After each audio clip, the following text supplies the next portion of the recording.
In the tapestry of life, where every thread holds a story, America in black and white emerges as a haven for the voices echoing through the heart of our communities. In this podcast, we wade through the rivers of our collective experiences, celebrating the vibrant hues of change brought forth by the whispers of hope and the roars of action. It's more than just a conversation. It's a journey into the heart of our society, illuminated by the light of those daring to dream and do. Join us, and let your voice be the melody that guides us toward a dawn where every color finds its place in the masterpiece of our shared destiny. Together, let's paint a future brimming with the positives that dwell in our minds and the actions that shape our world. Good evening, ladies and gentlemen, and welcome to another episode of America in Black and White. I am your host, Charles King. I want you to sit with something for just a moment before we begin. Imagine living in a country where the way you love the person you love, the truth of who you are, is not just frowned upon, not just culturally stigmatized, but written into law as a criminal offense. Imagine that the state, the very institution built to protect you, has been handed the authority inherited from a colonial power that no longer even enforces these laws in its own country to arrest you, try you, and imprison you for up to 15 years for the crime of being yourself. Now imagine that you know this, that you carry this knowledge in your body every single day, and that you still wake up in the morning and choose to advocate, to recognize, to speak, to defend, to build, not because you are unafraid, but because the fear of staying silent is greater than the fear of speaking out. That is not a metaphor. For LGBTQ plus Zambians and for LGBTQ plus Africans across the continent, that is a daily reality in 2026. Tonight's guest does not live in the comfort of abstraction. He lives in the complexity of consequence, and in that environment where HIV stigma continues to claim lives long before the virus itself reaches critical stage, where climate change is reshaping livelihoods on a continent that has contributed the least to the warming of this planet, where young people are being simultaneously left behind economically and locked out digitally in the middle of all that. He has chosen to stand up every single day. Here in America, we sometimes speak about Africa and the African continent as if it is a distant chapter in our story, as if the Middle Passage drew a line in the ocean that separated us into two different narratives. But it did not. The colonial systems that kidnapped African people and enslaved them on American soil are the same colonial systems that partitioned the African continent at the Berlin Conference in 1884, that extracted its resources, suppressed its languages, rewrote its history, and left behind borders designed to divide and laws designed to oppress. The wound is the same. The wound is the same wound. The struggle is the same struggle.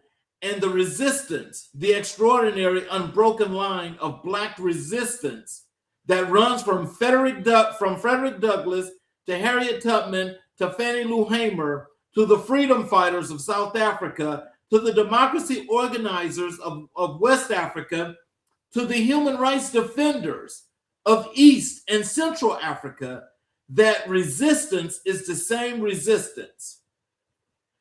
Africa's sons and daughters have never stopped rising.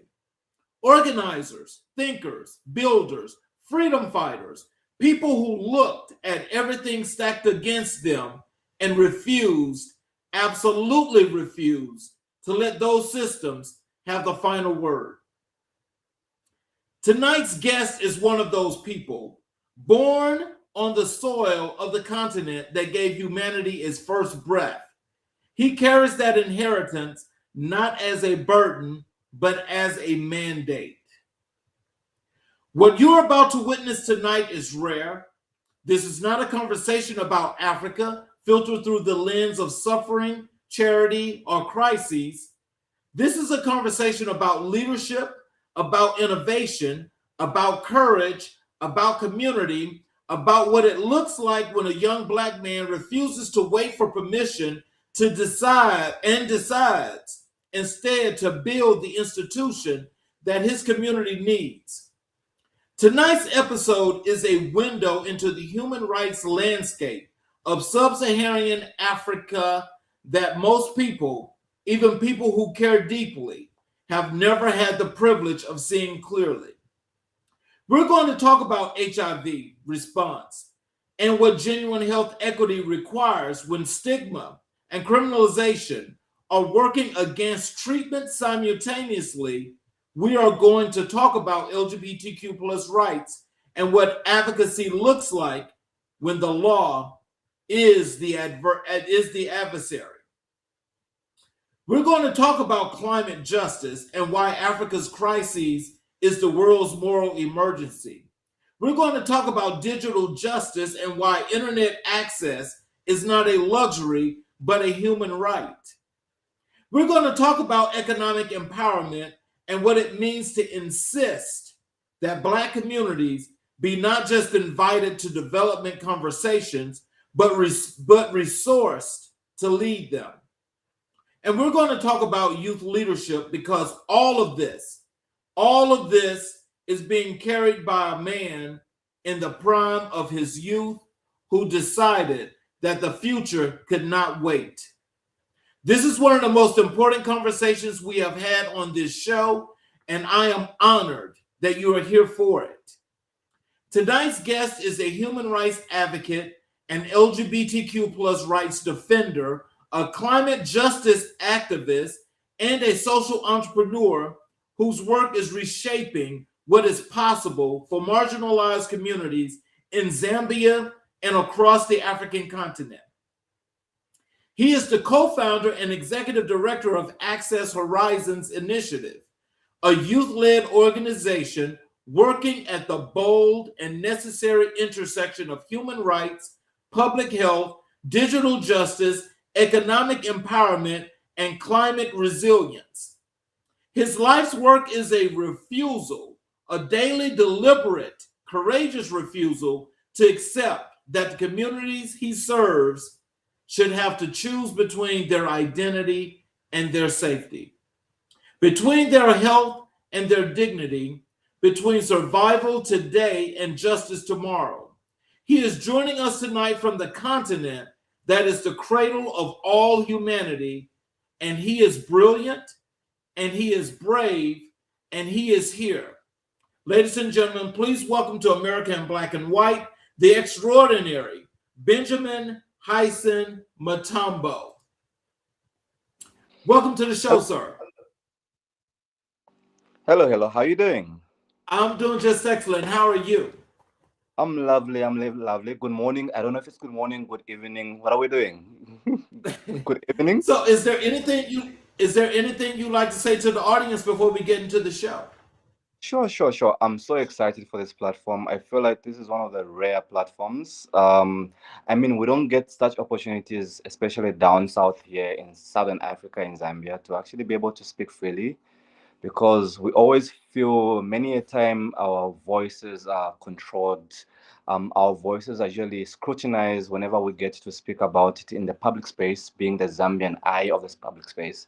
But being offered an international platform like this to actually have conversations which we're going to have, it excites me, because it's going to be raw, it's going to be exciting, and one thing is going to be honest. So thank you so much for having me on this platform, and I look forward for any questions that you may have with regards to my context, living here in Zambia, in Africa, being an LGBT plus person, LGBTQ plus person living in Zambia and Africa. So thank you so much. So I'll give it back to you. Yes, well, we welcome you, and I want to thank you for being here. I also want to thank all of our audience for watching. That is those that are no matter where you are. I appreciate you as well as all of our normal supporters that are here. We appreciate you so much, and I hope you guys enjoy this show like you do the others.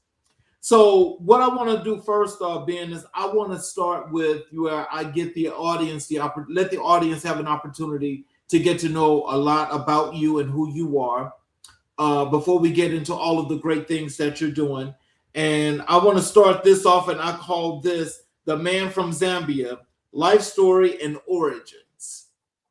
Okay. So with this, I want you to start at the very beginning, not the organization, not the advocacy work, not the titles and expertise, just the boy.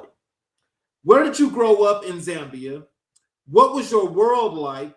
What did your childhood teach you about what is right, what is wrong, and what is worth fighting for?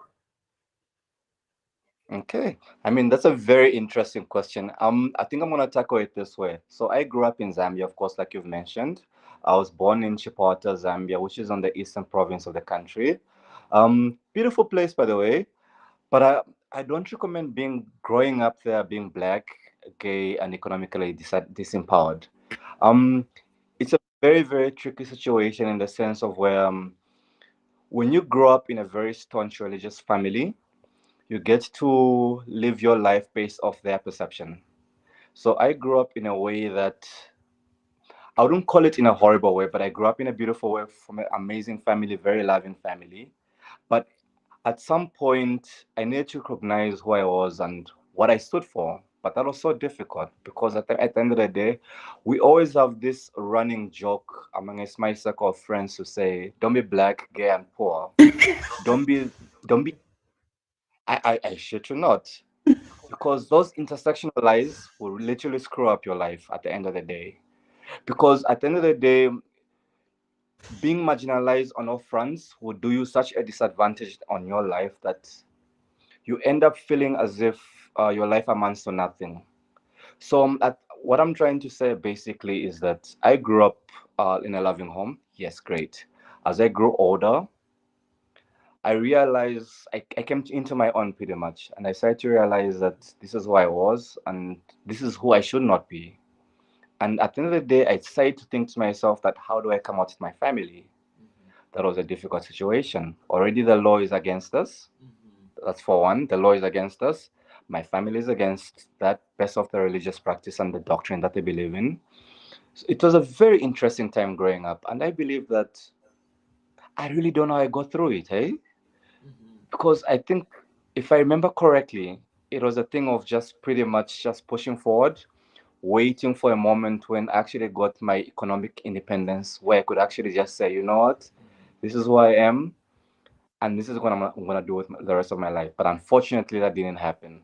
Um, a couple of years ago, I had a weirdly disturbing experience where someone who I thought was a close friend of mine decided to out me to my family. And at the time, I was being economically supported by my family. And that led to my family withdrawing the economic support from me. And subsequently, I was taken into conversion therapy, and the rest is history. I will not delve down too much into that because at the end of the day, we don't wanna give the audience an emotional roller coaster ride. You know what I mean?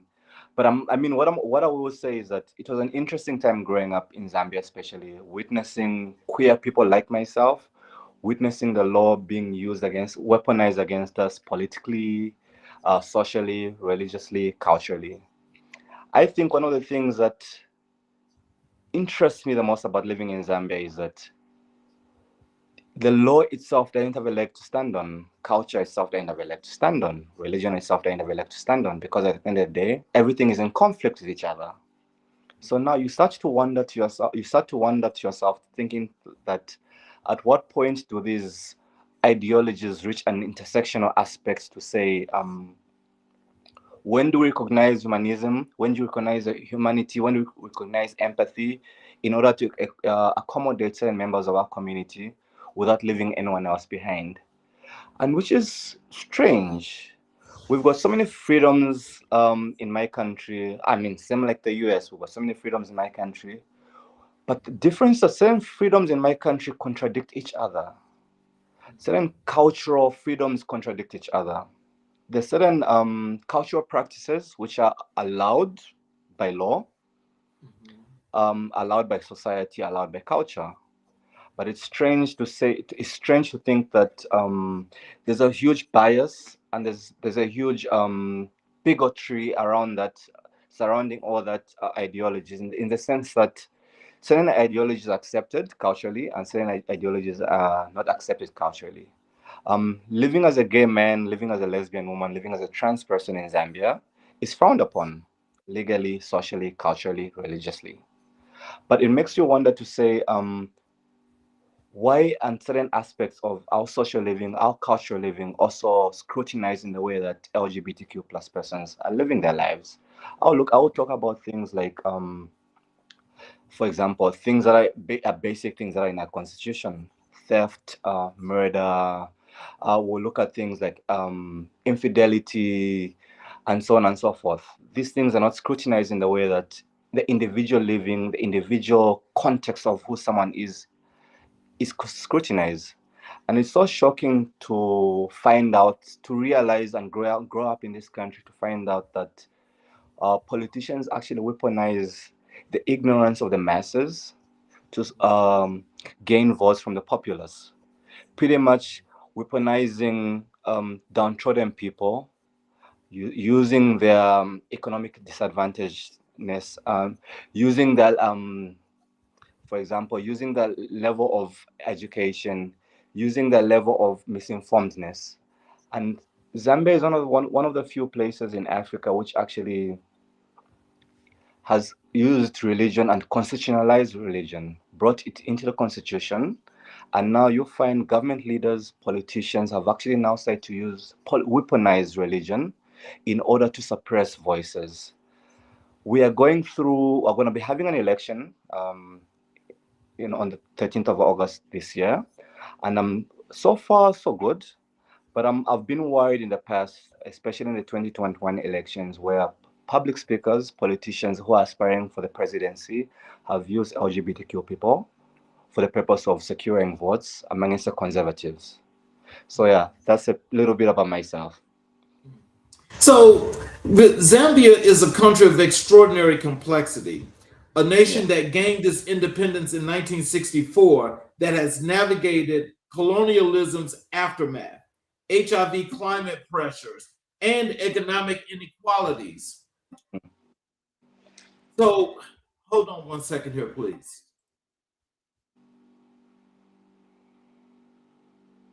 And so, with that, and with the most courageous voices, growing up there, what did it feel like to be a young person watching your country navigate all of that? And when did you understand that you were going to be someone who tried to change something? Okay. Growing up in Zambia, like I mentioned, we're being bombarded with truths of, for example, our founder Kenneth Kaunda, our truth of humanism, patriotism, of empathy. I mean, Zambia's fight for independence was one of tragedy where a lot of lives were lost. That was way before my time, of course. But growing up in Zambia, we grew up with these stories, these fundamental stories of freedom fighters, the humanism that they preached, the empathy that they preached around culture and tribe. Because Zambia is one country which has not necessarily healed from tribalism and ethnic. The ethnic diversity that exists in Zambia, because Zambia is a country with 72 tribes, and this is one thing that our founder actually preached: one Zambia, one nation. But I don't think at any point they say one Zambia, one nation minus the LGBTQ people. But it's so strange that growing up in Zambia, we started to realize that by we, I mean my community, and other people who are marginalized, people living with disabilities, people who are people who are differently abled. I apologize. We started to realize that one Zambia, one nation doesn't necessarily mean being included into the whole holistic nature of what the country preaches about one Zambia, one nation. We do understand that there's legislature around that. We do understand and appreciate that legislature surrounds the whole systematic um, running of the country. But at what point do we actually start to interrogate who someone is, who someone should be, and what one Zambia, one nation should be? Because at the end of the day, someone being gay, lesbian, trans, queer, bisexual, whatnot, doesn't make them any less Zambian. And growing up in Zambia, I grew up in the age of social media. You get sentiments on social media saying things like, oh, you're this, you're that, you're queer, you're gay, you're lesbian, and you're whatever. How about you leave the country and be gay or lesbian or trans elsewhere? Which is very strange. This is not the humanity. This is not the humanism that Kenneth Kaunda preached. Because at the end of the day, when you say one Zambia, one nation, everyone is included in that mantra, no? But that's not a mantra we're living by. We're living by a religious construct, a culture construct that many of us don't actually understand. And a lot of the time, there's a whirlwind which is being pushed by anti-right movements, which a few politicians sit around that who push the agenda of anti-rights in the country, anti-human rights, anti-LGBTQ rights towards the masses. And it's so unfortunate that the masses are not as informed that they should be, and they carry that information with them, and before we know it, they radicalize that information. And living in a black majority country is one of the I would say this in as brutally honestly as I can.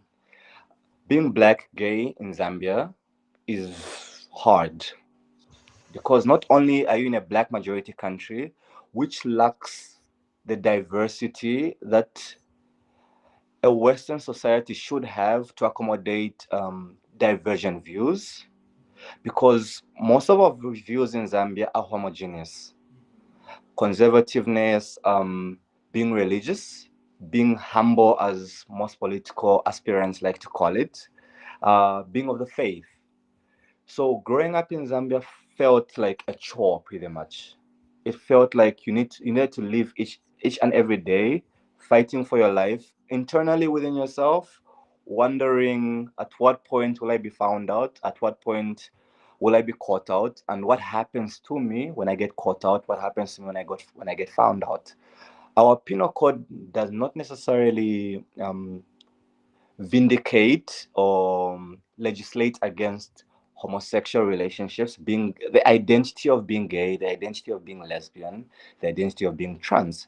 Our penal code does not legislate against that. What our penal code does legislate against that is what they call the unnatural act of same sex sex, pretty much. But it's so strange that even through the legislature, through political aspirants, through your councillors and your political leaders, no one ever bothers to educate the masses on what the law actually prescribes as a crime.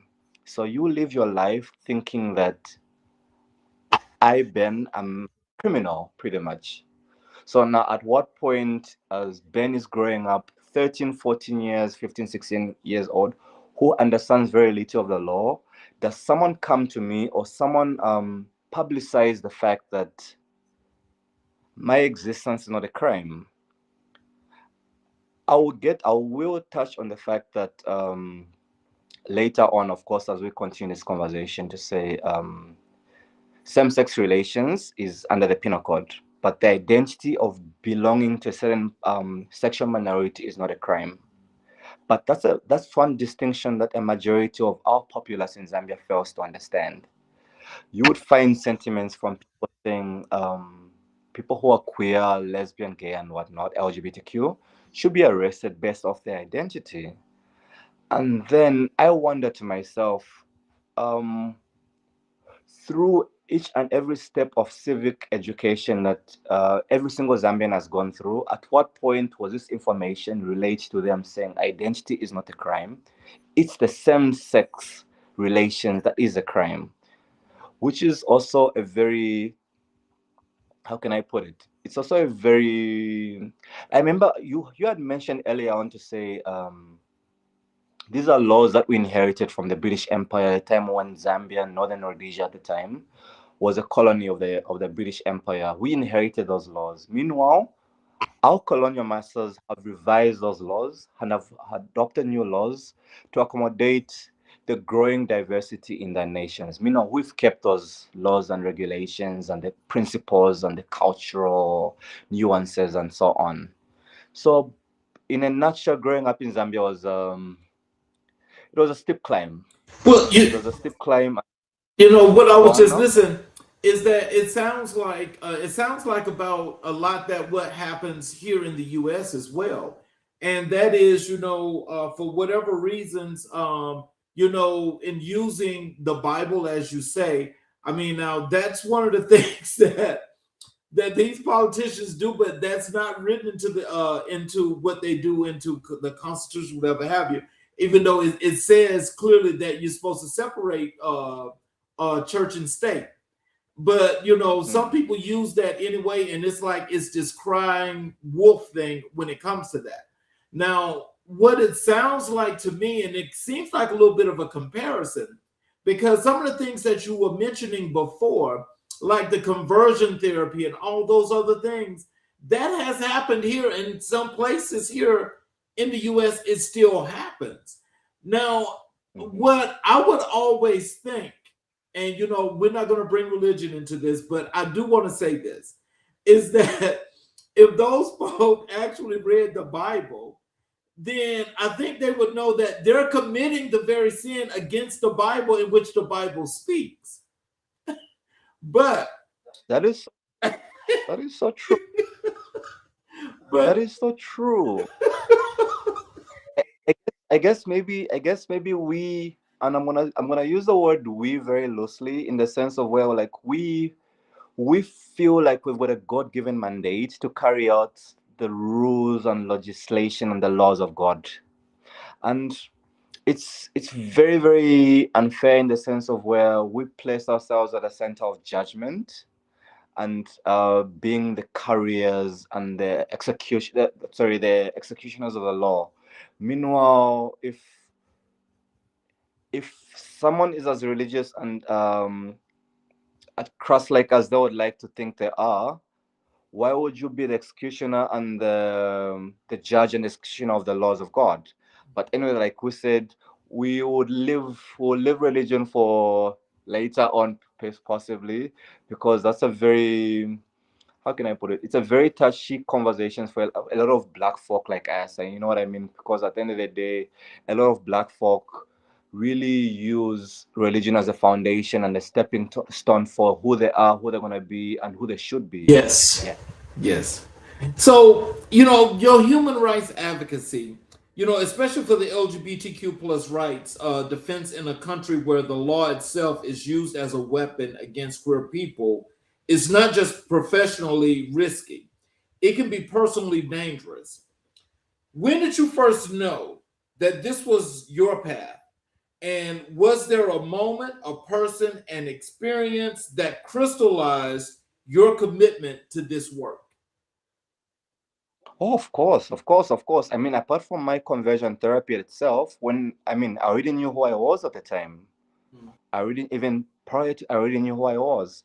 But I've had a couple of incidences where I step out of my home and go into public spaces, and maybe based off how I'm interacting with certain people, I've experienced violence around that, verbal violence. I've experienced someone pushing and pulling me around, telling me that, well, in vernac, of course, telling me that people like me shouldn't exist and we should be murdered. You know what I mean? So I think incidences like that have actually helped me, actually given me the strength to say, we shouldn't live like this. But it's hard being an advocate in Zambia because, in as much as certain incidences like that have happened to you, but who do you actually channel the advocacy to? Because the government is against you, the society is against you, the Mhm. culture is against you. Yep. So, I mean, in as much as you're advocating for that, the advocacy comes from a place of where, even if I'm advocating to a person next to me, I'm going to do it from a point of empathy, not from a point of legislature, because they'll not know what I'm talking about.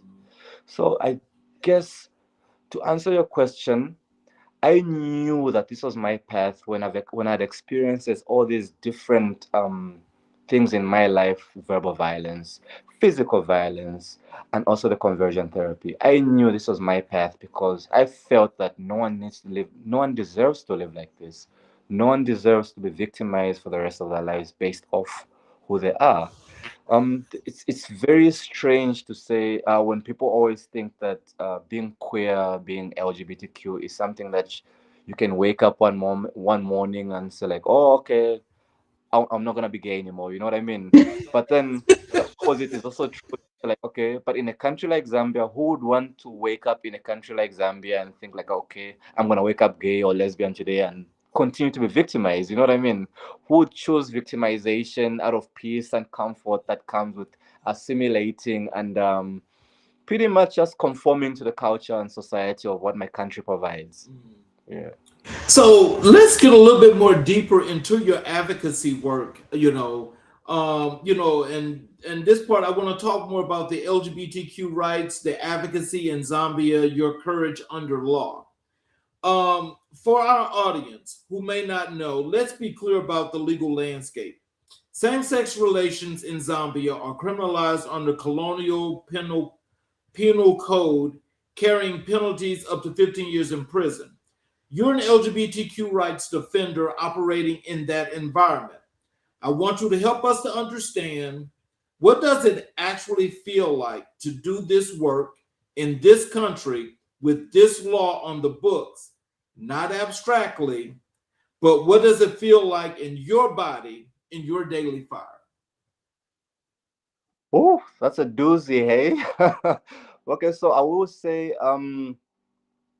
when it comes to advocacy, right, we have an understanding with the principal lawmakers, as we like to call them, to say, in as whatever realm or whatever sector of advocacy that we're doing, whether it's health rights, economic empowerment, climate justice, we have an understanding, an unwritten understanding, an unwritten hearing to say we will not call it that. We would call it, I remember this just changed recently, the term just changed recently. We used to call it key populations. Key populations pretty much was female sex workers, people who inject drugs, men who have sex with men, prisoners, and so on and so forth.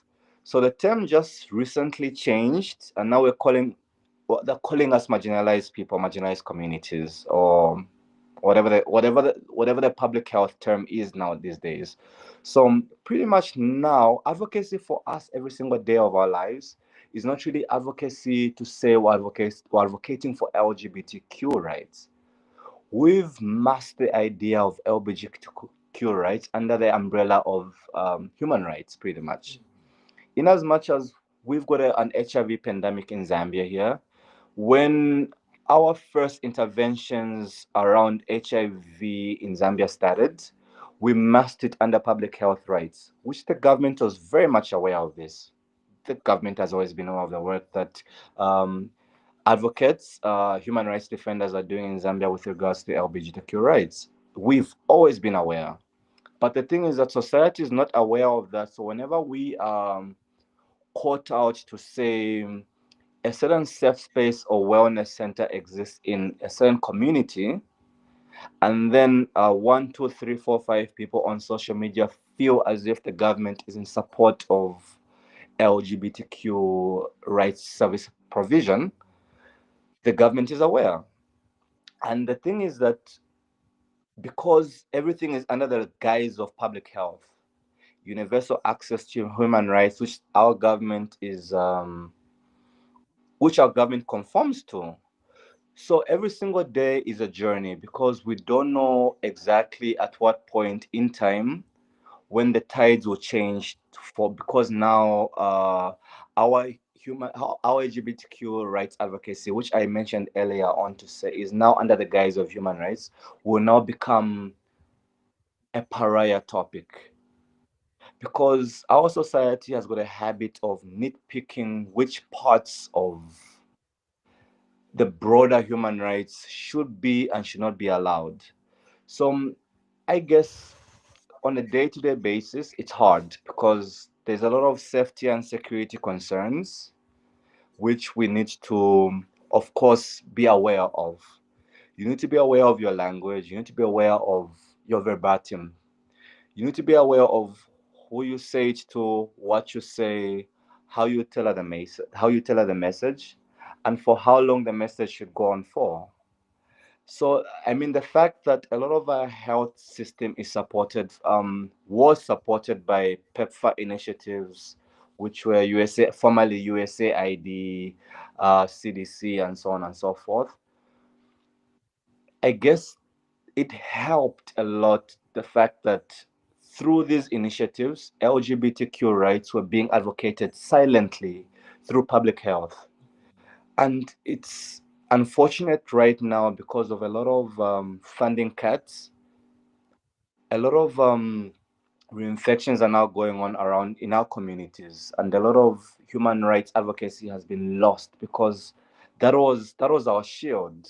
That was our shield. We could advocate for human rights. We could advocate for LGBTQ rights using the shield of, no, we're carrying out a USAID mission initiative project. We're carrying out a CDC initiative project, but now it's become increasingly difficult, especially that if one organization partners internationally with, I'll give you an example. Imagine a local civil society organization in Zambia partnering with an organization such as um, Gay Rights Initiative Global. You know what I mean? That sends that sends a radical message already locally, and no bank wants to touch you once they see that you're receiving funding from people like that, because at the end of the day they feel as if um, your initiatives are being pushed by the West.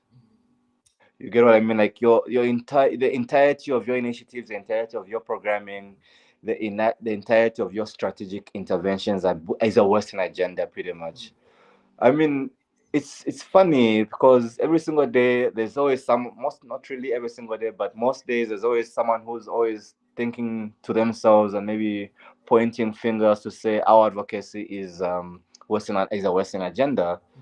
And I always think to myself, like, okay, but are you saying even the existence of queer people, LGBTQ people in Zambia and Africa as a whole is a Western agenda? Are these CIA plans who are here to destabilize the democracy, the Christian values of Africa and Black Zambia and conservative Zambia? You know what I mean? Right. Yeah. Yeah, so basically, it sounds like, and you tell me if this is right, but it sounds like what you're saying is that they do allow you guys your advocacy work and maybe to do a protest, but they want to make sure that it's a controlled fight in the advocacy and not like one that's really big and broad that draws an enormous amount of attention, because the more attention that you draw, then that means the more the spotlight is on you, and the government is not going to have that. Is that what that is?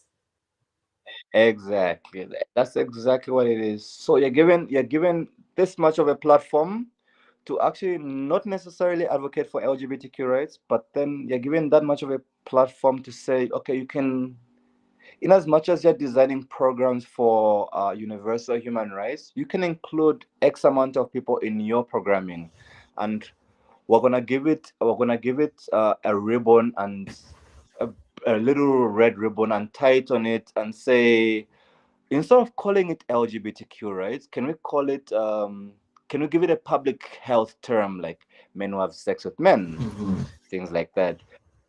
They will never ever allow you to say LGBTQ in any single space. And Actually, the government policy is actually something that's very, it's very neither here or there, because at the end of the day, whichever presidential aspirant comes into power in that particular moment in time, they'll either diminish LGBTQ rights or they'll silently support it. And when I say silently support it, I mean they'll not say anything at all. Not to say that they'll go behind closed doors and have conversations around this. They will not say anything at all. So we usually take that little sliver of not saying anything at all as some sort of support, because we like to think silence means you're in support of, right? But then we're always in a difficult situation to think that, okay, LGBTQ rights in Zambia, LGBTQ rights in Africa. Okay, we understand that LGBTQ rights in Zambia and Africa do not start here or end there. They are they're ongoing. So that you're saying But that they then, basically connect everything to the continent as one thing instead of separate for each country. well, not necessarily. I mean, like Zambia's constitution is a Christian nation, right? I mean, Zambia is only constitutional Christian nation in Africa. So there's another layer towards that. There's another layer towards that. I mean, there's the Africanism at the end of the day. There's the black consciousness at the end of the day to say like, okay, we as black people do not believe in homosexuality.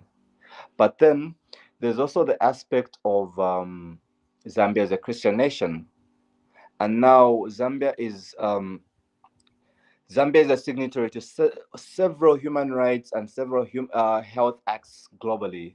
So now it's always a thing of where how does how does the government, how do we as activists, how do we as civil society organizations tie everything together in the sense of where, like, okay, without taking the fact that Zambia is a Christian nation away from the country itself, but how do we also reach a point of neutrality to say we can still provide this service to A, B, C, D, but still maintain the fact that, okay, we understand that this is a constitutional declaration and this will not be going away anytime soon.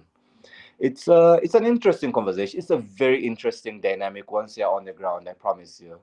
So, Yeah. so tell us, like with all the advocacy work that you're doing and all of the barriers that you face, tell us how does that these things come back to affect you and the people that you advocate for? How does that show up? I mean, that shows up I mean, at the end of the day, it shows up in so many different aspects: mental health, the rise in HIV cases, the rise in IPV, intimate partner violence, the rise in domestic violence cases, and things like that. And also, just to add another layer to what you've just asked just right now, one of the biggest barriers towards advocacy is resources. I mean, without resources, there's only so much that you can do. I mean, Zambia is such a massive country, in the sense of where you cannot just do advocacy in the urban areas. You need to translate that advocacy into rural areas, into the most untouched areas of the country. But now the fact that there's a lot of barriers around culture, there's a lot of religious barriers, societal barriers that exist around that. So how it translates back to us is that it always feels as if it's a drawback. You can make you can reach 15, 20,000 people in HIV care and human rights service provision and so on and so forth, mental health service provision, sorry. But then before you know it, 2 or 3 weeks from now, there's a policy change, or maybe there's a funding cut, and now you're back to square one. So many people get lost to care, HIV care. Certain people get lost to care towards mental health service provision, and then several people also get lost to the fact that the certain interventions that were specifically designed for cultural sensitization, so sexual sensitization, but without the resources, it always feels as if it's 2 steps forward, 100 steps backwards. Yeah. So the laws criminalizing LGBTQ plus identities across much of Africa are not ancient African traditions.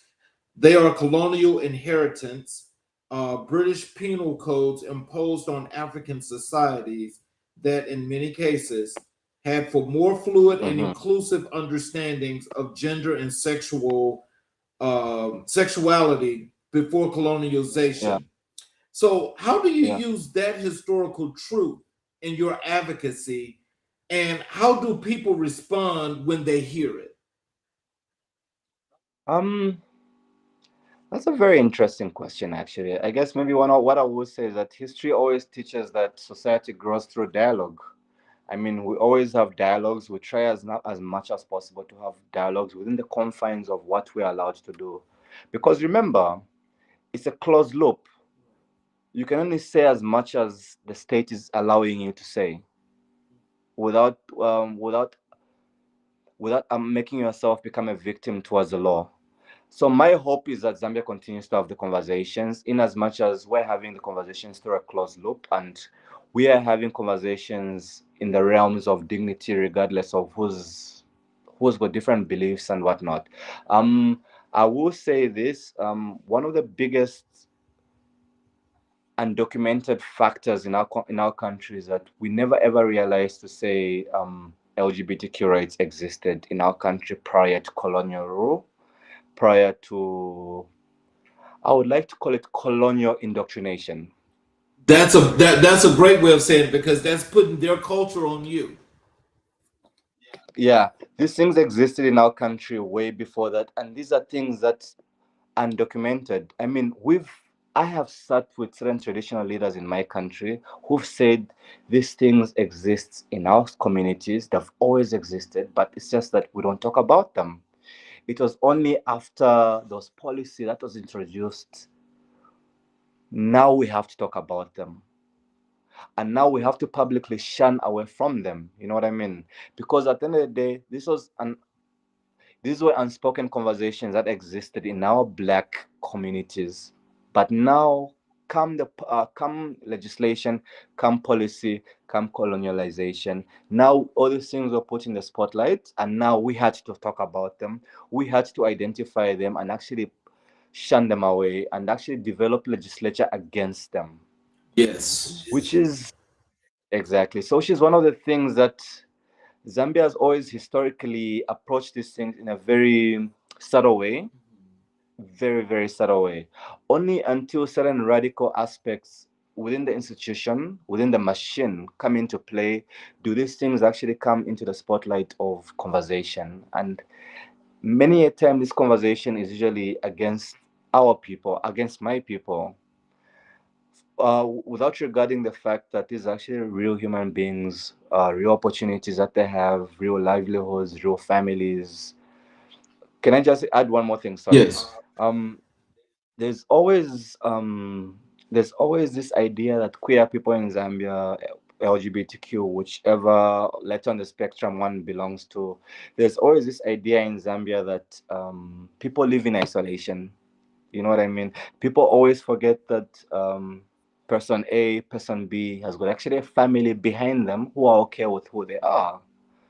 But the general perception of our country and our continent is that people see us and they feel as if a gay man lives in isolation, a lesbian woman lives in isolation without a parent, without a sibling, without an uncle, without an aunt, and whatnot, which is a very, very unfair perception that we have.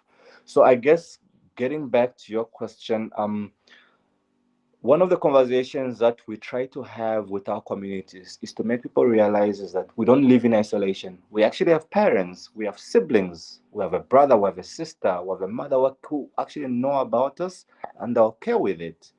So I guess at a certain extent, once you can convince the next person to say that this person who is marginalized in society actually has a family structure around them. They've got friends and they've got family who are okay with their identity.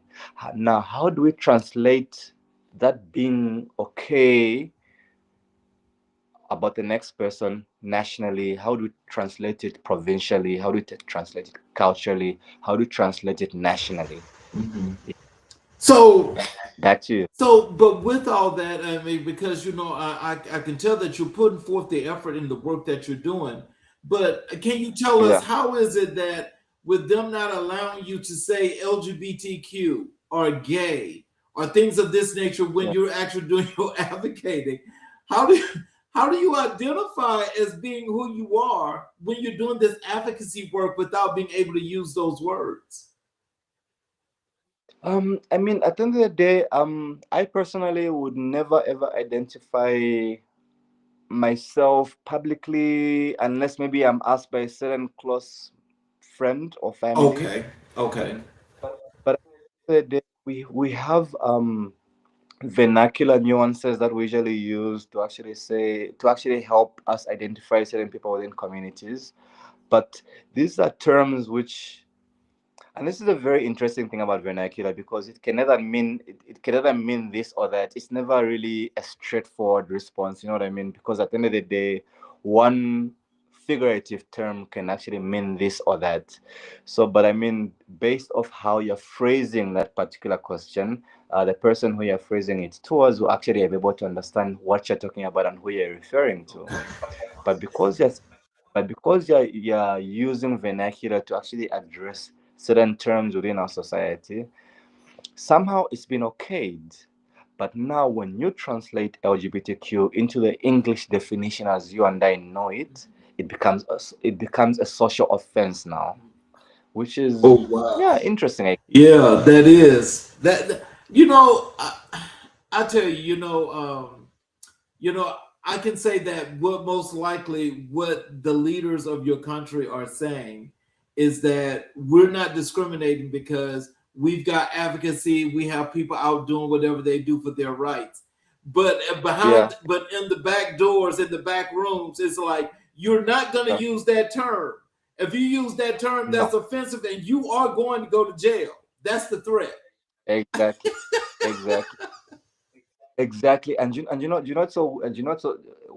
love what you just said. Like, I remember, it should have been a couple of years ago when we had a women's match in Zambia, a beautiful women's match in Zambia, and of course the community came out in number to support the women, and then of course the community came out in the rainbow flags and trying to show solidarity for women's rights and also trying to show solidarity for themselves.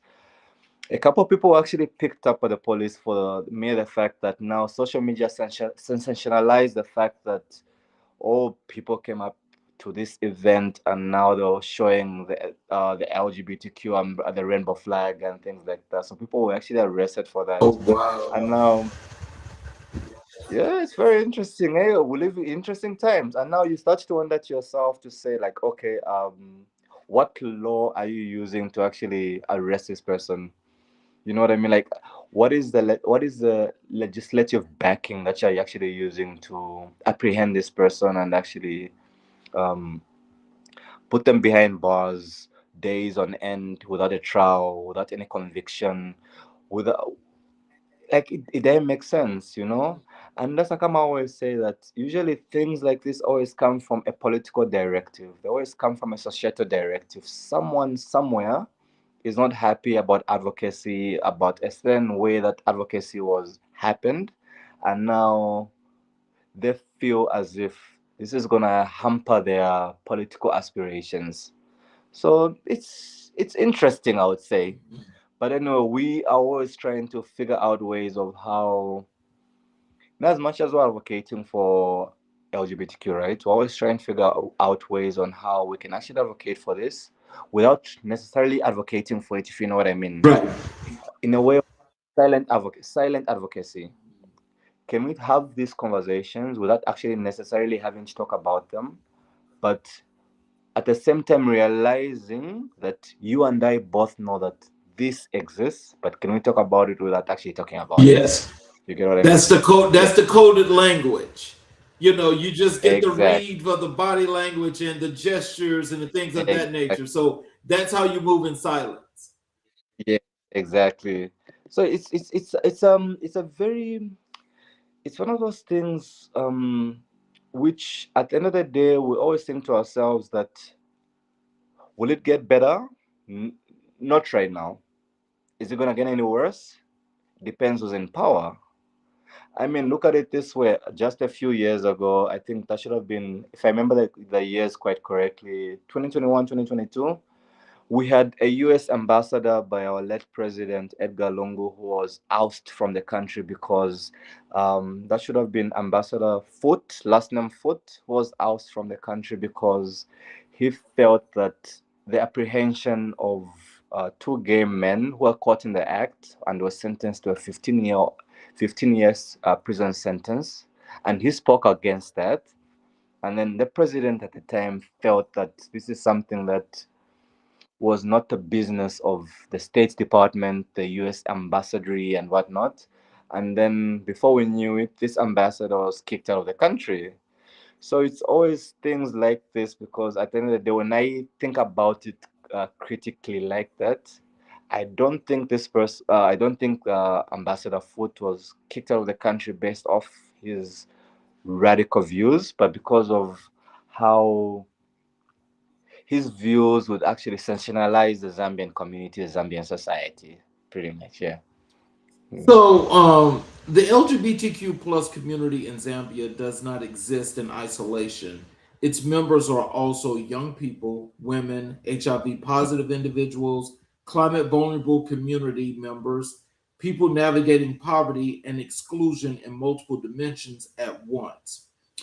Can you tell us how does that intersectionality shape how you design programs and advocacy through Access Horizons initiative, and what does it mean to serve someone at the intersection of multiple forms of marginalization simultaneously? Okay, that's a very interesting question, actually. Usually when interventions are designed, we designed with people in mind. Um, a lot of the time, because most of our work is donor supported, most of our work is donor funded and partner affiliated. So you would find that certain interventions only speak to certain target groups. The intersectionalities only exist where the resources allow it to exist, if I was to say that. Because at the end of the day, we do have a lot of cross transmission between several communities in our country. But then you might find that a certain donor will only expect you to design programs and interventions, for example, towards men who have sex with men. They will not want you to touch target groups like female sex workers and people who use drugs and things like that. And then they'll leave those target groups to another partner, another affiliate who will take up the mantle of providing services to those communities. So the intersectionalities usually occur when Access Horizons is able to speak to another civil society organization to actually be able to understand or co-design programs or co-implement projects to actually figure out, okay, if civil society A is designing interventions around this target group, and my civil society organization is designing interventions against another target groups. How do we come together to actually make sure that the two communities, there's no cross transmission, especially around HIV, and also how can we come together in the sense of where um, how can we come together in the sense of where there's certain marginalizations that happen between several segments of our communities are not all occurring at once. I'll give an example. A lesbian woman who's a sex worker who uses drugs, who might be a prisoner. Oh, wow. I think it's a very interesting dynamic in the sense of where actually it also applies to men who have sex with men, gay men. You can be a gay man. You use drugs. Maybe you're HIV positive. You're a person living with HIV at the end of the day, and also you're a sex worker. So now all those intersectionalities, how do we design interventions to actually cater for all those different intersectional aspects of this person's lived reality? And that's where collaboration comes in. So as Access Horizons, pretty much, we love the idea of collaboration. What is the next person doing, and how they're doing it, and how can we collaborate with them? If the next person's niche is around sex workers, how do we take a gay man who's receiving treatment services or referral services from us and link them towards an organization that's providing services specifically tailor-made for sex workers? How do we do that? So we come together, we sit together and actually come up with programs and interventions, and we sit with our donors and our partners and our funder affiliates to actually say, okay, there's a lot of cross transmission that's going on within these communities. How can we come together and sit and design programs that actually help everyone? Because I mean, at the end of the day, our communities do not sit in isolation. Our community, you can be a married gay man married to a woman who has sex with other men, who is also our target group, but then um, you're also a sex worker. You know, it's a very complex dynamic that we have in our country, and I think this is not something that's unique to Zambia. I feel like this is something that's globally recognized, to say like there's a lot of intersectionalities that exist within several segments of our community. And I also just want to add something to say like I mean, LGBT people have always existed in Zambia, and we've heard so many stories which have remained invisible. And based off that fact, then came legal sanctions to actually suppress all these stories, the oral traditions that we've heard around our communities. And Zambia, in its own, created how can I call it? Zambia created wars for these conversations to stop happening. Society has Society created has all. created wars to stop happening.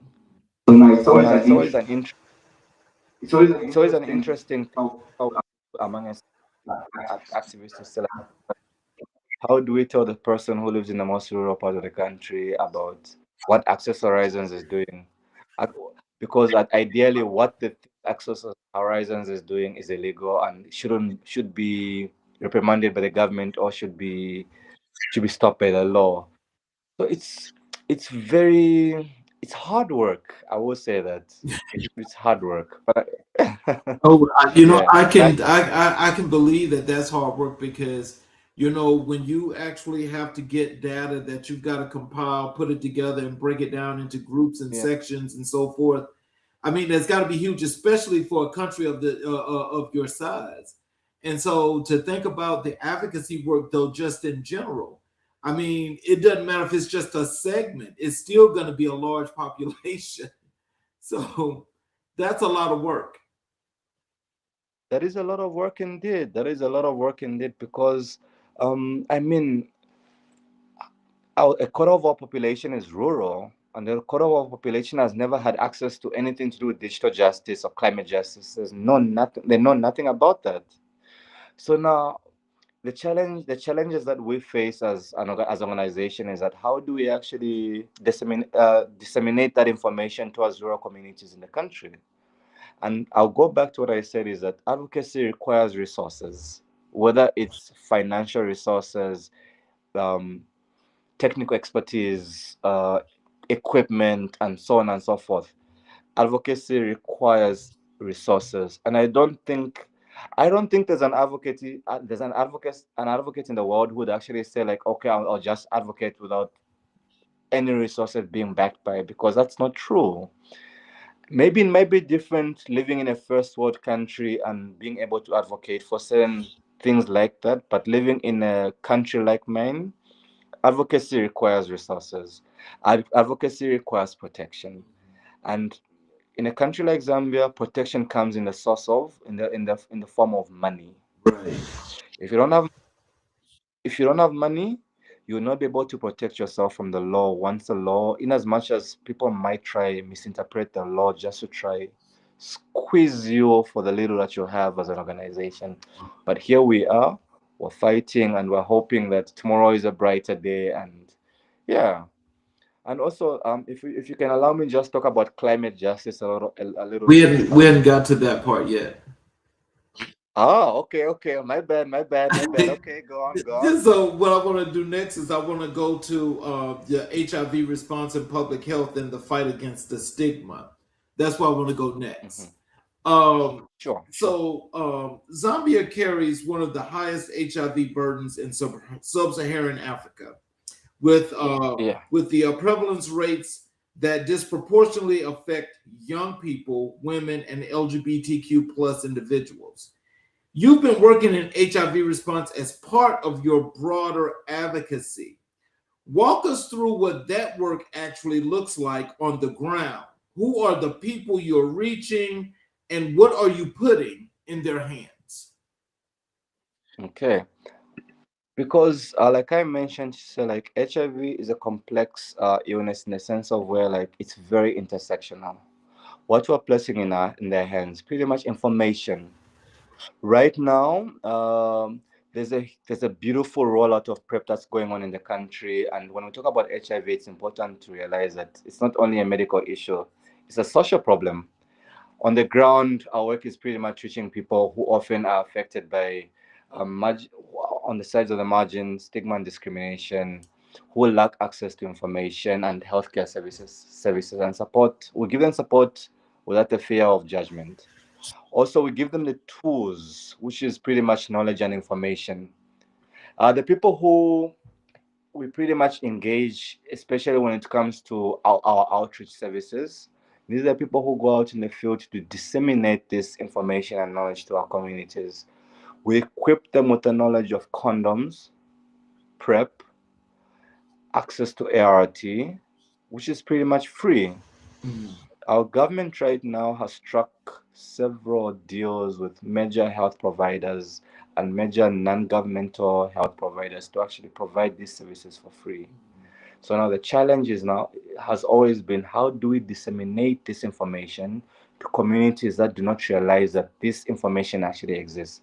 For young people, it's pretty much just ensuring that we are aware, designing campaigns that actually speak to young people, because age is a age is a demographic. It's a huge demographic, and it's a very important demographic that we cannot overlook. At the end of the day, messaging that can reach people my age would not be able to reach people who are 18, 16, 17, and so on and so forth. So I guess designing information, designing knowledge to reach people like that is something that's very, very important to us. Equipping people with the right tools, and I know you're gonna be angry with me when I speak about digital justice, but maybe that's something I can touch on when we get to digital justice, because at the end of the day, when it comes to information dissemination, when we come to equipping our communities on the ground, it's pretty much information, knowledge, and tools, and also physical tools like condoms, PrEP, um, as being able to refer someone to STI screening, being able to provide someone with ART, or link them to services or providers that provide ART. I think in the best way possible, that's the most that we can do right now, apart from the already existing advocacy that's going on right now. Yeah. I gotta say, but a lot of people that don't do advocacy work, and I know that, it's like they can only imagine. But I want to tell you that I think for the work that you're doing, because I know the advocacy work, how it's being done here in the States, is that Yeah. that work is like it's like day in and day out, and it seems like it's 35/8, not 24/7. Because Exactly. it just goes on and on and on. When you think about, especially when we talk about the HIV rate, that's there in Zambia. Um, what are some of the things other than when you guys go out and you get people on PrEP and you get people with condoms, and you do the STI screenings, STD screenings. But other than those things, what are some of the other things that you guys are doing? Are you trying to implement to get this rate under control to stop the spread? What are some of the other things you guys are doing? Okay, that's a beautiful question. I love that question actually. Um, I guess maybe it comes from the fact like you had brought up something very beautiful earlier on when we talk about the economics around HIV. When we talk about the economics around HIV, a lot of people are engaging into I hate to use this term, but how can I say it? Destructive behaviors around HIV. Bad No, no, practices. I'm sorry. Bad practices. Yeah, exactly. So now at the end of the day, we find ourselves discussing issues like that because certain people are finding themselves in these practices because of their position economically. So now there's a lot of organizations, especially in Zambia, which actually deal with economics empowerment skills that provide certain segments of our communities with skills and pretty much job opportunities so to deter them from those behaviors. Because at the end of the day, we've linked the fact that certain HIV, certain people who contract HIV is linked to certain aspects of being economically disadvantaged. And it's also been linked to the fact that certain people simply did not have the information, which is where digital justice comes in. To a certain extent, how do we ensure that everybody, when information is disseminated, how do we ensure that it's justly disseminated? How do we ensure that the programming and the structure of that information applies to everyone, not just to a certain segment of the population, but to everyone? We need it to speak in literally different languages, because at the end of the day, when we talk about information being disseminated in English, so then someone from the rural area who's never ever heard an English word will not understand what I'm referring to. And also economic empowerment. I mean, there's a lot of I'm gonna shoot myself in the foot by saying this now. Okay, there's a lot of, like, we're gonna call it behaviors. Right. There's certain aspects of our community, and I will specifically talk about sex work. I do not frown upon sex work. Just a disclaimer: I do not frown upon sex work, and I mean, like, sex work done rightly is work. That's my motto. But then, in a country like mine where sex work is illegal, you find a lot of stigma and discrimination, especially when sex workers go to health facilities to access health services. They're discriminated against. So Wow. now, how do you it's very, very true. Sex workers in Zambia are discriminated against. There's a huge stigma and discrimination, not only by healthcare facilities, but by healthcare providers as well. Dang.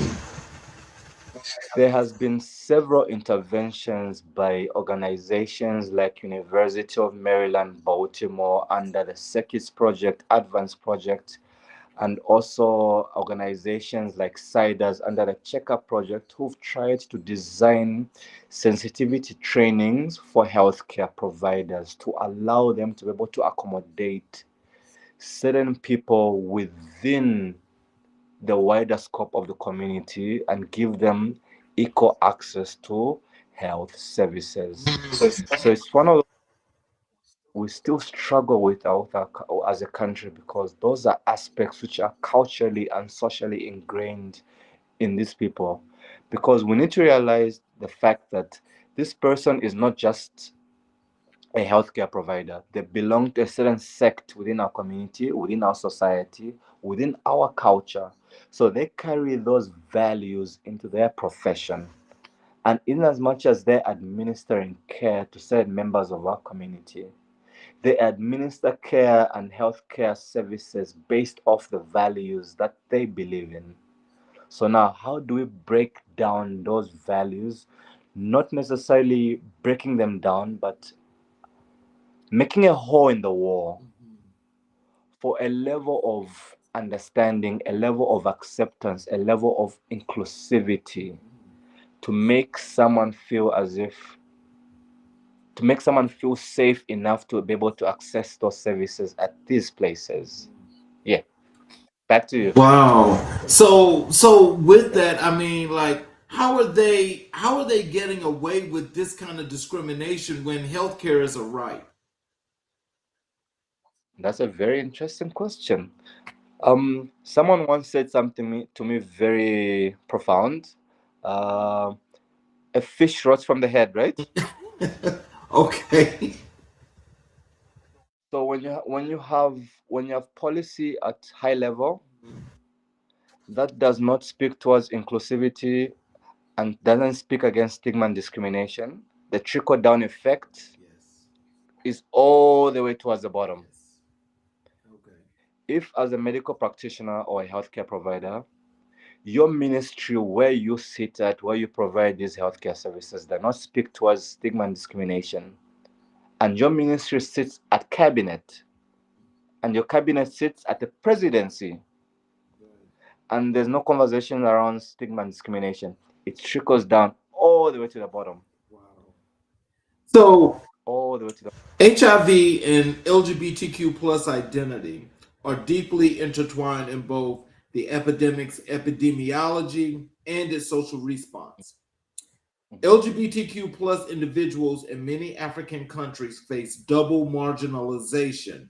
They are excluded from healthcare systems because of their identity and simultaneously blamed for the epidemic spread. How do you dismantle that double barrier in your work? Oh, that is beautiful. I love that. I love that. Sensitization. I'll put it in one word: sensitization. Having conversations with people, having conversations with communities, having conversations, especially around, and I will be very specific when I say this, especially around gay men.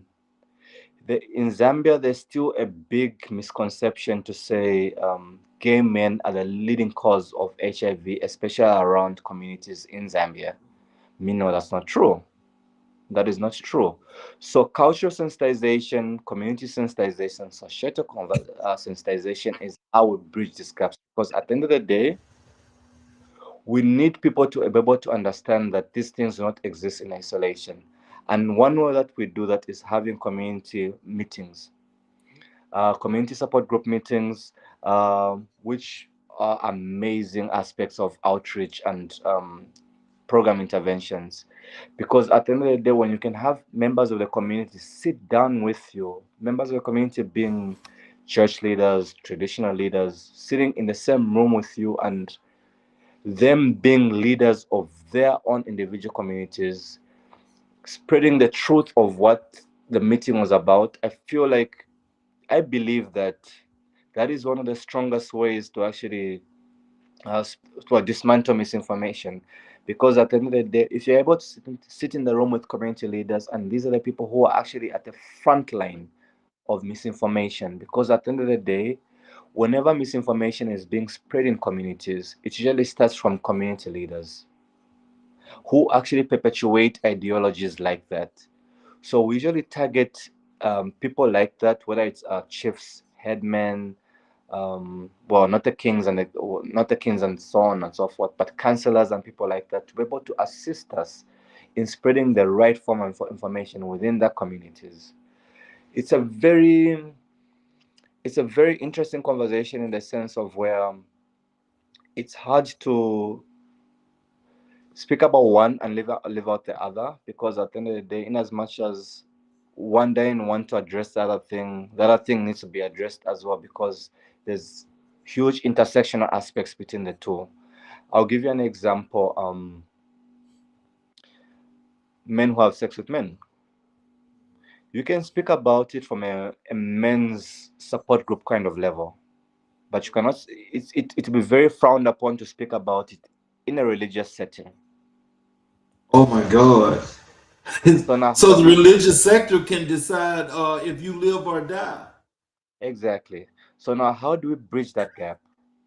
How do we bring people who Wow. believe this and who believe that to actually come together and say, like, okay, this has got nothing to do with belief. It's got nothing to do with your belief system. And we're not trying to dismantle your belief system.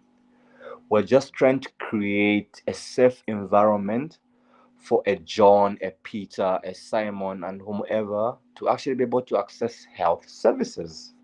Mhm. It's a very hard um, flow to actually be able to sweep two people together into the same space, because at the end of the day, belief system, I believe, is something that's very, very strong, and it's something that a lot of people hold on to for dear life.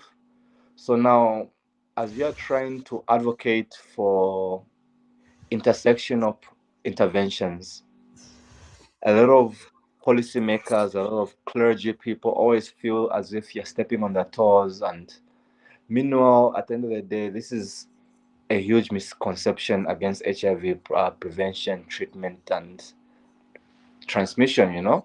So, how do we actually get to the point of where bringing people, different people from different sectors of society, and giving them a platform to have conversation?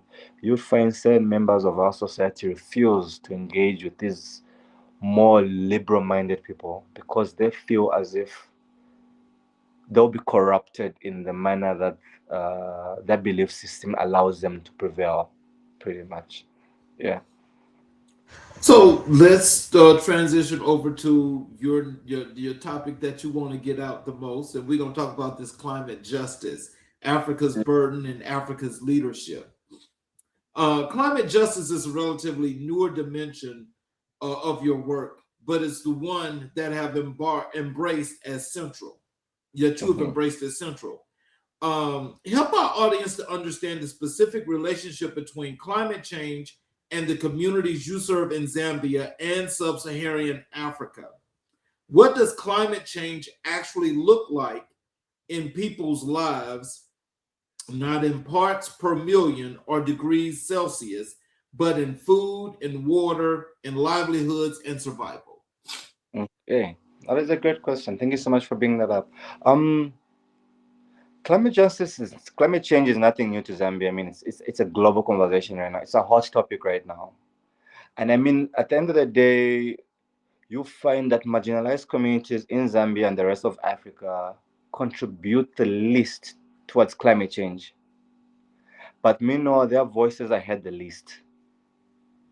And when we talk about voices being heard the least, when policy reform happens, when policies being made, when laws are being made, when presidents and politicians are being integrated into governance and presidencies and so on and so forth, there is very little conversations to say, okay, at what point do we give people who are already marginalized based off their sexuality or based off their physical ability, at what point do we actually recognize these people to say that do we actually recognize climate change as a portion of their already existing marginalization?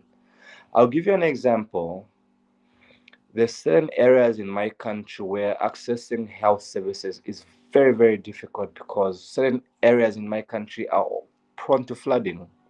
And it's only been in the last couple of decades when certain these areas have now become flood prone areas. So now how do we link healthcare services to those areas in Zambia which are no longer accessible to the rest of the country because of climate change? How Right. do we design policies? How do we drive the conversation towards that? Because at the end of the day, for marginalized communities in Zambia, we always there's a general misconception to say that the government will provide. But meanwhile, the government is not really providing because the government is relying on external partners to actually provide for these marginalized communities. Just 2 years ago, there was a huge conversation, and I'm sure you might have heard about it, about how one of our biggest internal rivers in the country was polluted by a Chinese mining firm. Yes. But no one, at no given point in time, did anyone ask to say, like, adolescent young girls and young women, people living with disabilities, um, sex workers, how were they affected by this particular environmental disaster? It's conversations like that we need to be having, And it's a pity that within the structure of our government, our governance pretty much, we do not have advisors who speak for marginalized individuals like that. Because at the end of the day, interventions and strategies are provided and designed holistically without realizing that these interventions need to be tailor-made for different communities. And I'm very passionate about adolescent young girls and young women because they face the biggest brunt of all this. Because Zambia, sorry, go on. Yes. No, no, go ahead. I'm sorry. Okay. So Zambia is a pretty much Zambia is a traditional society where in a rural setup, women fetch the water from the river on the borehole, bring it back home, and now you find those wells are getting dry, and these women are walking further and further and further away from their homes to be able to get these resources. And in the process of them walking further and further from their homestead, they now get into those behaviors which I had mentioned earlier on, which is maybe sex work. And all these things are surrounding climate change to a point of where there's no deliberate interventions being designed to actually provide services or mitigations around that. We are not doing that. I remember as Access Horizons a few years ago, we had designed interventions around plastic mitigation, plastic pollution in the country. We had done a beautiful intervention around that, but unfortunately, that intervention could not sustain itself because at the end of the day, most of these interventions are resource centered.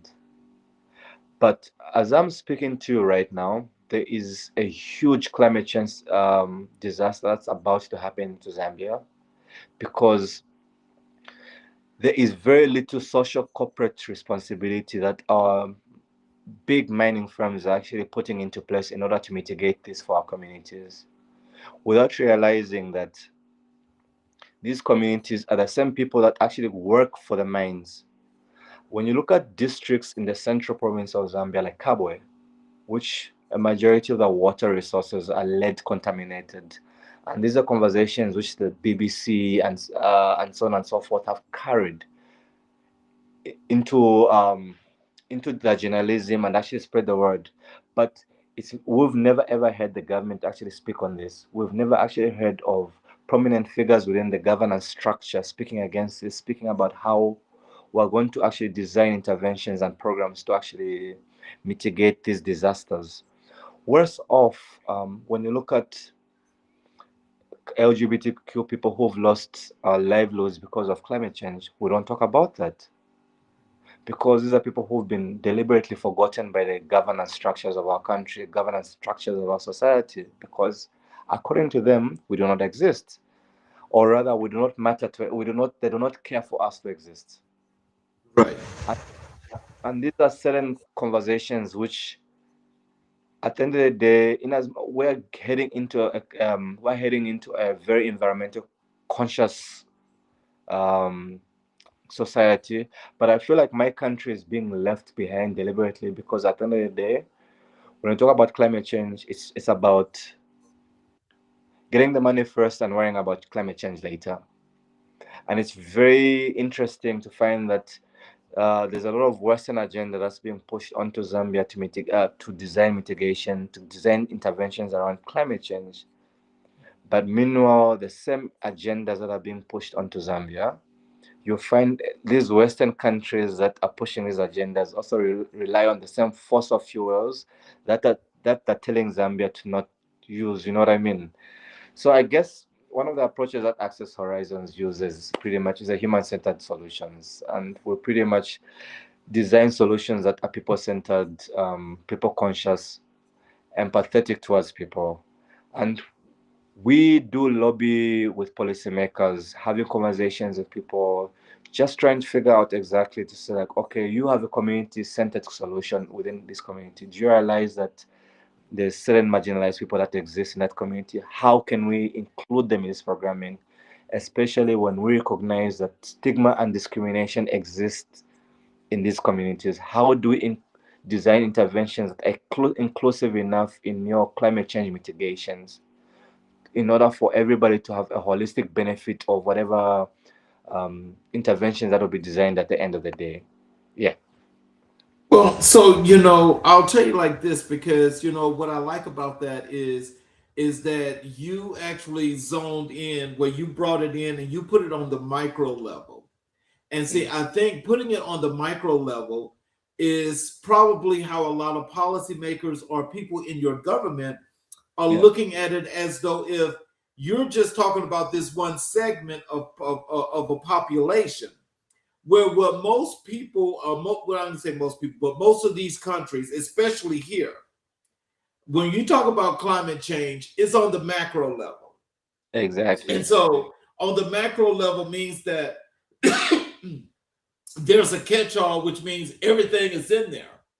And so because everything is in there, you don't get the funding or the necessities that in which you're talking about that you should get. Well, even if it's on the macro level or the micro level, it does not matter, because again, as being the marginalized and underserved community, it's like one of those frowned upon things where it's like, if funds are going to drip down, it sounds like you guys are going to be the last group that even comes into play, if it even comes into play. That's kind of like what it looks like here when we talk about climate change. The underserved and marginalized communities, especially Black communities, are not even close to even being thought about unless it's at the end, and that's when the world's coming to an end. And again, you want to use Black people to actually come and save the world, be Captain Save-A-Hose.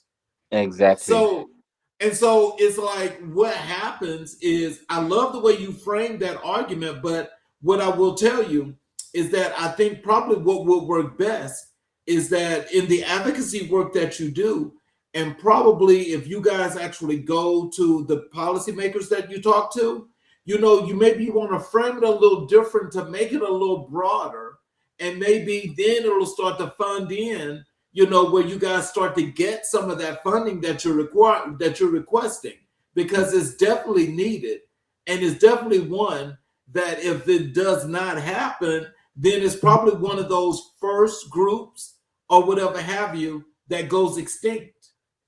Yeah. No, I totally hear you, but I guess maybe the biggest challenge is when you go to a policymaker and you're trying to describe to them who a marginalized person is. Now, to actually be able to break it down to these policymakers and be able to give them an opportunity to actually listen to you, you'll find that it's a topic that they don't want to touch. In as much as the conversation is not really about human rights or LGBTQ rights, we're talking about climate justice. But just the mere fact that you've mentioned certain people, certain minorities within the communities, they don't want to touch a conversation. Exactly. I guess maybe these conversations come with a lot of access. You need to have access in order to make a proper institutionalized change. Because at the end of the day, policy is only policy so long as it's implemented. Otherwise, it will always remain on paper. It will always remain on paper. And I guess maybe at the end of the day, ultimately, it's one of those things that platforms like yours give people, I guess, pressure. Yes. It gives people pressure to actually do something about it, because at the end of the day, people don't know there's a gay person who's lost their livelihood in whatever part of the country because the river has been polluted, or Right. the fishermen, or maybe there's a woman who lives in the most rural part of the country who, because of the mining company that's down the road, and now that mining company has affected um, the rainfall pattern in that area. Now they cannot subsistently farm. They don't care for those people. So now I guess maybe we need to be given an opportunity to actually put a face towards climate change, climate justice, because currently Yes. we're talking about climate justice. How can I put it? We're speaking about climate justice and climate change without actually referring to people who are actually affected by these aspects of global change. So now, who is willing to actually be the face of that? who is willing to be the face of the women's side of climate change and climate justice, who is willing to be and stand for LGBTQ people and say like, I'm affected by climate change in A, B, C, D sort of manner, because at the end of the day, the victimization of follow once someone identifies themselves as part of the community. So Right. it's a very interesting approach that we are still thinking around, and we're hoping that, I mean, we've done a couple of interventions here and there, but it's not enough. I mean, at the end of the day, when it comes to climate justice and climate change, it's never ever enough. Just a quick one. I want to ask you something. When we talk about Black communities and when we talk about marginalization, how do, in your opinion, how do you think marginalization is different from the Black African to the African American? Basically, it's the same, but the difference in the two are it has a lot to deal with as when you talk about climate, like the climate situation that you mentioned. You Mhm, see, what makes it different is the density, and mhm. it's about the location and you know the effects of different things that go into that whole thing. Yeah, So, like, depending upon like, let's just say yeah, like I'm in Georgia, yeah. and let's say there are black people that live in Utah. Hmm. Now, see, you know, you wouldn't understand that, but I'll just say if you got black people that are living in Utah, you know that that looks totally different. Hmm. And when I say that looks totally different, it's Hmm. because the mountainous ranges out there, you know, where the air could be a little bit clear, which Yeah, is now starting to be polluted by all the manufacturers and things that they're doing out there that's polluting the air, that's starting yeah, to affect the water and the different things that different communities have. You know, yeah. now there's not really a large African American community out there. Hmm. They're there though. The thing about that is their issue wouldn't be the same as my issue here in Metro Atlanta. Yeah. Because here in Metro Atlanta, being as big and as broad as it is, basically this area of 11 counties Yeah. can make up a whole state on its own because there's more than 11 million people here. Hmm. Hmm. And so that's the difference in the two is that is what the makeup is. But even with that makeup being different, it's still with everything being done that you know that they make policy based on segmenting communities and disparaging people in different ways as to how they make their priorities. That doesn't Uh-huh. matter if it's just here. That's all over the world and wherever country you're in. That is Yeah. what they do. And so in doing that, it's like the principalities and the goals of that whole thing is to say that I know the strength of an African American, or a black person in general. Hmm. So you know they don't feel like everybody else feels, so they can survive regardless of the case. That's just the thought process. I hear you. I hear you. And so, with that being the case, that means that we all should know one thing, just like you guys should know this, Yeah. is that nobody's coming to save you. That If is true. anything, that repression that they have is only going to get closer and closer. And the more they can squeeze that, the more they're going to continue to do it. And Hmm. so, what I'm saying is, the work that you're doing is very important because I'm sure that not just those policymakers, but people know who you are and this Exactly. work that you're doing. So, in the process of knowing that, believe me, I can tell you this that there's an eye that's watching and they want to make sure that once you jump outside that line, somebody's Uh, going to be there and say, you jumped out the line. That is true. That is true. That That's is what happens. And that is so very. the thing is that it doesn't make it right. But what that means is that you're doing something that's right, that's making a difference, and they want to make sure they keep that under control. That's the That is, same here. that is true. So just another question. So I mean, it's something that I touched on earlier on, but I just wanted to maybe get your just a little bit of your 2 cents on it. when we talk about the African perception, when people say LGBTQ rights in Africa, in Zambia, and whatever, a Western agenda. Speaking Right. as a black man who's an ally, what would you say about that? Well, I would just tell you again, it's one of those things where, we make our own path.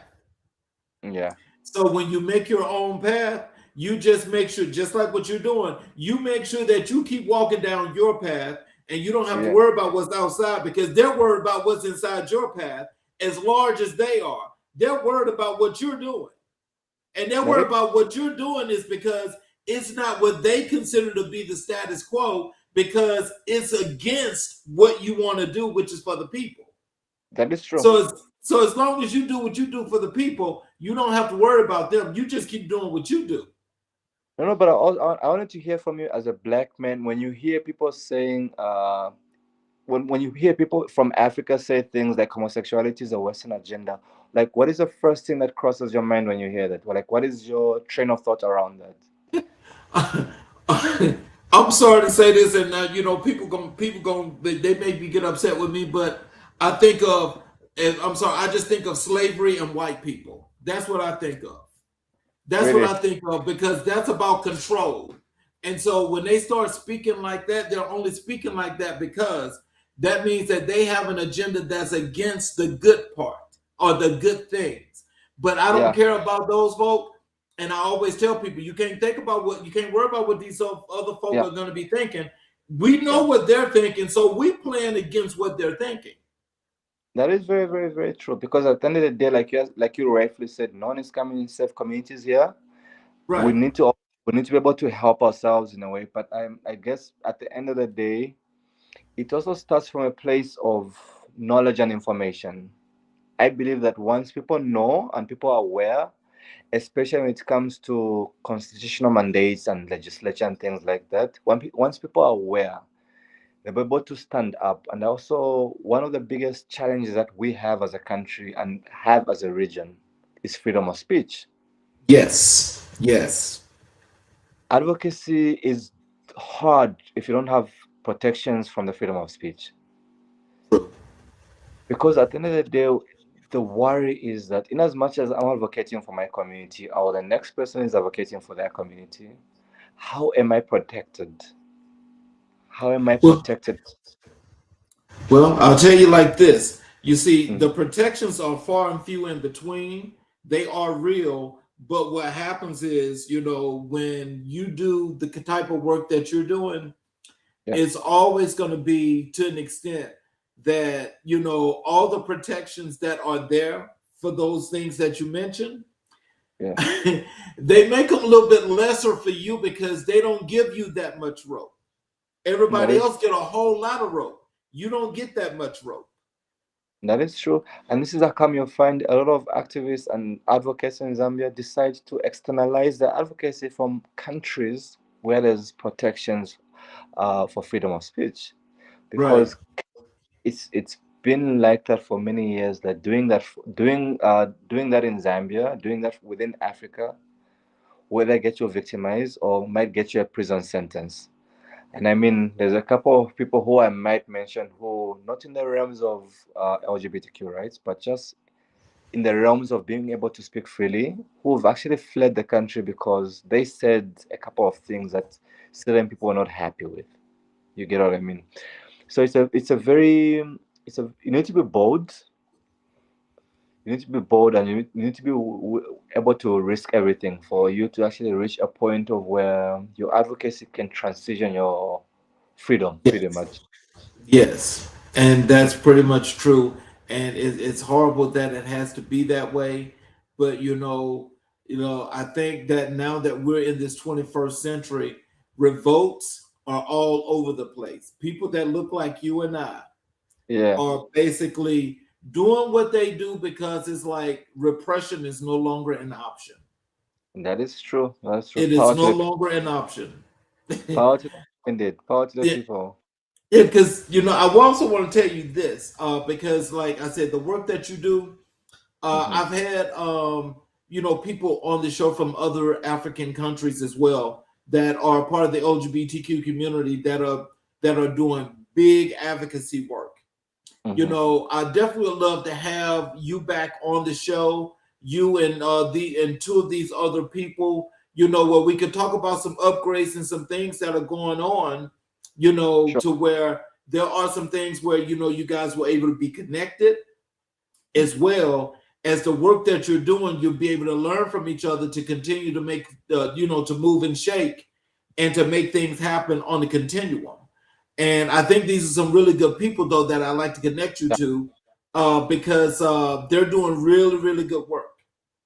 I mean, that sounds amazing. I mean, the more the merrier, because at the end of the day, I don't think advocacy should actually be done in isolation at the end of the day. I mean, we're a Right. whole community, it's a whole global movement, it's a whole global community, it's a whole continental community. And I always feel that the more the merrier, the more support, the more knowledge, the more the information, the better, because I don't think there's anyone out there in the world who's doing advocacy by themselves.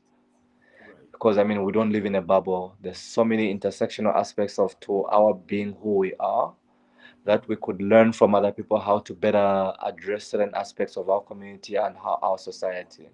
So I'm always excited to collaborate. I'm always excited to learn and just be a part of the people.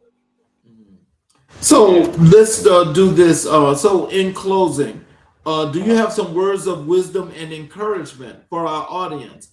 Tell them how they can connect with you via social media. Tell them about your website, all those good things. Okay, so we do have it's a pity that recently we've just been slacking from our social media, but what I will do is that at the end of this video, I'm hoping that on your YouTube channel, I'll be able to send you a link maybe within the bio. This is something that you can address, you can actually add on within the bio, my LinkedIn link, um, a YouTube link to a couple of things that we've done as well, an Instagram link to sort of a couple of social interventions that we've been a part of, and also a couple of reports that I will share a link to as well that we've actually done in the past couple of years.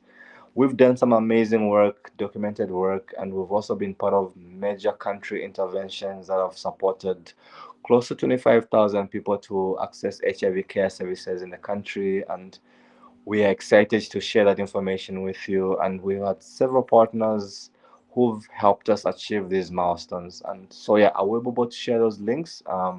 So, like the famous content creators love to say, link in the bio. Right. By the way, there was a comment there in the chat that someone mentioned that they're not a part of the LGBTQ community, but they do support the LGBTQ community. Uh-huh. Yes, sir. And So after let me I'm gonna do this. I'm gonna do a closing bio, say a so, closing monologue. But after I close the show, do you have a couple of minutes to stay around? A few minutes before we actually go all the way off the air. sure, sure. So for those of you that are watching the show and you've been here for the duration of the show, I want you to know that I appreciate you and your support. This was definitely a great show. Another great show, one that's got plenty of information and knowledge as to what is happening, not just here in Western culture, but what's happening around the world. This is a really good show for advocacy. And for those of you that are advocates, I do suggest that you do the work that you're doing and you keep doing it. And for those of you that want to support Ben and his organization, you'll be able to, if you go to the YouTube channel, America in Black and White, and you'll see the post, you'll see the connection links, and please connect with him and reach out to him. Yeah. So in closing, let me do this monologue. Benjamin Hyson Mutambo, thank you. Not with a polite, reflective television thank you, but with the kind of deep, bone level gratitude that you feel when someone has just given you something real. You came here tonight and you gave us the truth about what it means to be a young Black man in Zambia who has chosen not to be assigned, not drafted, not inherited, but chosen to stand at the intersection of every difficult, urgent conversation that your generation must have. You told us what it costs to defend LGBTQ plus rights in a country where the law itself is the adversary, is the adversary, where Section 155 of the colonial era penal code still hangs over the heads of people simply trying to live and love with dignity. You told us about HIV response work that does not flinch from the communities that stigma has most brutally abandoned, and what it looks like to insist that health equity is not achieved by managing symptoms, but by dismantling the structures that produce those symptoms in the first place. You told us about climate justice in a way that made it impossible to separate from human rights, from food, from water, from the very survival of communities that did not cause this crisis. You told us about digital justice and why internet access is not an amenity, but an architecture, the architecture through which opportunity is increasingly distributed or denied. And you told us about Access Horizons initiative, about what you built from conviction and community, about what you are still building, and about who you are building it for. We're better for this conversation. This show is better for the conversation. The world is better for the work you do. 3 things to stay with me to stay with me from tonight. First, the struggle for Black dignity, Black rights, and Black power is one global struggle. It does not have a headquarters in America and a branch office in Africa.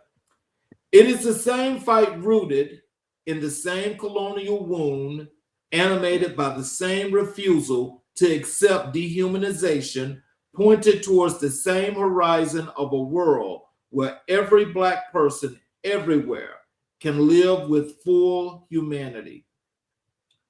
What Benjamin is doing in Zambia is what Fannie Lou Hamer did in Mississippi. What AHI is doing in Lusaka is what SNCC did in Selma. The geography changes, the struggle does not. Second, courage is not the absence of fear. It is a decision that something matters more than your fear. To advocate openly for LGBTQ plus rights in a community or in a country where your advocacy can put you in a prison cell requires a quality of courage that most of us will never be called to demonstrate.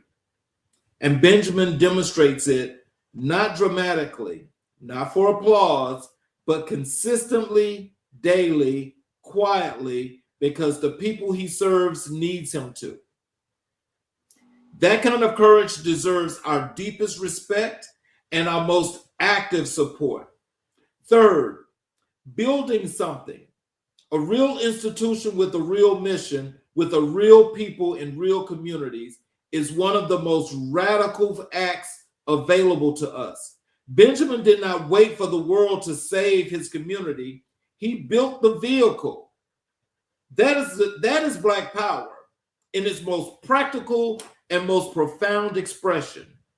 I want to speak directly to you, to everyone watching from a position of relative safety tonight, from America, from the UK, from wherever you are in the diaspora, or wherever you are in the world, with a paycheck, a platform, a social media following, a professional network, a voice.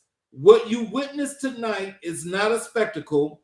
It is not a TED Talk. It is not inspirational content for your feed.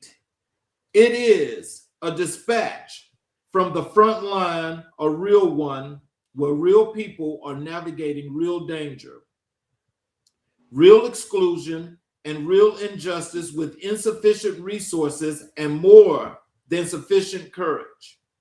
You're not being asked to solve everything. You're being asked to do something. Share this episode. Tell someone about Benjamin and Access Horizons Initiative. Look up to the LGBTQ rights landscape in Zambia, in Uganda, in Ghana, in Nigeria, in Tanzania, in the countries where the people you saw in this conversation live and work and fight, and find ways to support the advocates on the ground. Put your money, your voice, your network, your skills behind the organizations that are doing this work without waiting for a global consciousness that they deserve to exist. Do not let this be a conversation you watched and then forgot. Let it be a conversation that changed what you do next. Share this episode everywhere you can. Comment below. Let us know what moved you, what challenged you, and what you are going to do next. Follow and support Access Horizons Initiative in every way available to you. And keep coming back, because every week, America in Black and White is here with the conversations that this country and this world urgently needs to have. Until next time, keep speaking truth, keep serving with purpose, and never forget your story is America's story. I'm Charles Zachary King, and it's been America in Black and White. You all have a great evening, and please come back and watch us again tomorrow evening for another great episode as we go through Black history and Egyptian history. We will see you guys tomorrow night.